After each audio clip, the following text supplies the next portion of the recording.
Welcome to Blizzard Fire. We hope this video helps fire up your solution. You begin by preparing both devices.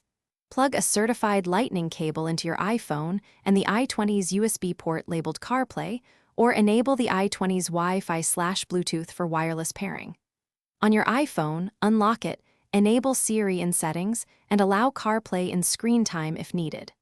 Once done, the car's head unit will prompt a connection. Accept it and select Apple CarPlay on the i20 display. This gets you past prerequisites and into the active pairing process.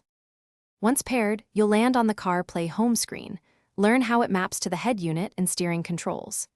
Use the i20's touchscreen and physical buttons for navigation and media. Make sure microphone and audio levels are set in the car's audio settings so calls are clear. If you want a custom app layout, open iPhone settings, go to General then CarPlay, pick the i20, and rearrange apps. This explains both how the UI behaves and why adjusting layout improves safety and speed. Finish by testing core tasks. Start navigation, make a call, play music, and ask Siri something aloud.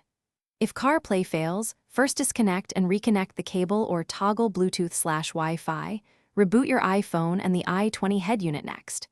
Make sure iOS is up to date and CarPlay isn't restricted in screen time. If problems persist, try a different Apple cable or visit the dealer to check head unit firmware. That one troubleshooting tip usually resolves most stubborn connection issues.